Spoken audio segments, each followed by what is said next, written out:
Insurance sector में दो बड़े बदलाव होने वाले हैं।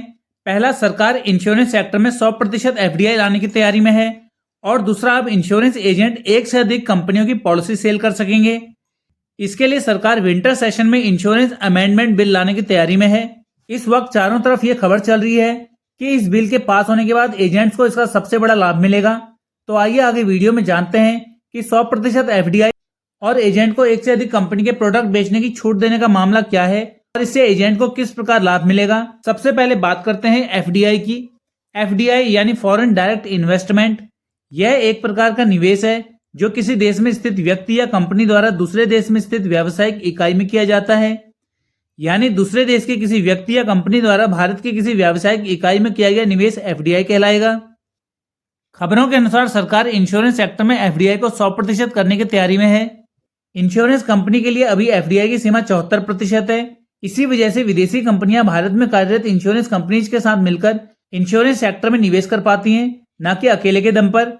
सरकार का मकसद एफडीआई लिमिट को 74% से बढ़ाकर 100% करना है, जिसके लिए इंश्योरेंस सेक्टर में 100% डायरेक्ट विदेशी निवेश की अनुमति दी जाएगी। एफडीआई को 100% करने का मकसद विदेशी निवेश को भारत की ओर आकर्षित करना है। सरकार का यह कदम बीमा फॉर ऑल 2047 की तरफ बढ़ाया गया एक महत्वपूर्ण कदम है। सरकार के इस कदम से इंश्योरेंस सेक्टर में विदेशी निवेशक पैसा डालेंगे यानी निवेश करेंगे, जिससे इंश्योरेंस सेक्टर की ग्रोथ में तेजी आएगी। विदेशी कंपनीज के भारत के इंश्योरेंस सेक्टर में आने से उपभोक्ताओं को भी अधिक विकल्प मिलेंगे और साथ ही कंपटीशन का माहौल बनेगा, जिससे इंश्योरेंस प्रोडक्ट सस्ते होंगे, जिसका सीधा लाभ उपभोक्ताओं को मिलेगा। इंश्योरेंस अमेंडमेंट बिल लाकर सरकार ज्यादा कंपनियों को पॉलिसी बेचने की इजाजत देना चाहती है, जिससे एजेंट की आय में वृद्धि होगी। अभी तक एजेंट केवल एक जीवन बीमा और एक सामान्य बीमा कंपनी की पॉलिसी ही बेच सकते हैं, लेकिन इंश्योरेंस अमेंडमेंट बिल पास होने के बाद इंश्योरेंस एजेंट को छूट होगी कि वो एक से अधिक इंश्योरेंस कंपनीज की पॉलिसी बेच पाएं। इसके साथ ही इरडा ने कंपोजिट लाइसेंस जारी करने की इजाजत देने के लिए भी संशोधन का प्रस्ताव रखा है, जिसके पास होने पर एक ही कंपनी लाइफ और नॉन लाइफ दोनों तरह की पॉलिसी जारी कर पाएगी। इससे इंश्योरेंस कंपनीज के पास अधिक पूंजी आएगी। यानी अगर एलआईसी की बात करें तो अब एलआईसी लाइफ इंश्योरेंस के साथ ही हेल्थ इंश्योरेंस पॉलिसी भी सेल कर पाएगी। कुल मिलाकर इंश्योरेंस अमेंडमेंट बिल पास होने के बाद इसका लाभ कंज्यूमर, इंश्योरेंस सेक्टर, सरकार और एजेंट जैसे तमाम पक्षों को मिलेगा।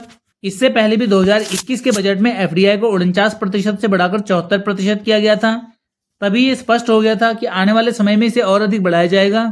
पहले विदेशी कंपनियां इंश्योरेंस सेक्टर में कार्यरत भारतीय कंपनियों के साथ मिलकर कार्य करती थी, लेकिन अब 100% एफडीआई होने के बाद विदेशी कंपनियां भारत के इंश्योरेंस सेक्टर में डायरेक्ट एंट्री ले पाएंगी। इससे इंश्योरेंस कंपनीज के बीच कंपटीशन बढ़ेगा। कंपोजिट लाइसेंस का प्रस्ताव पास होने पर इसका सबसे अधिक लाभ एलआईसी को मिलेगा, क्योंकि देश की सबसे बड़ी लाइफ इंश्योरेंस कंपनी एलआईसी है। आज इस वीडियो में बस इतना ही।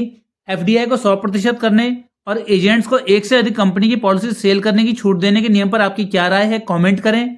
वीडियो में दी गई जानकारी पसंद आने पर इसे लाइक करें और चैनल को सब्सक्राइब करें। मिलते हैं अगली वीडियो में इसी तरह की कुछ नई जानकारियों के साथ। पूरा वीडियो देखने के लिए धन्यवाद।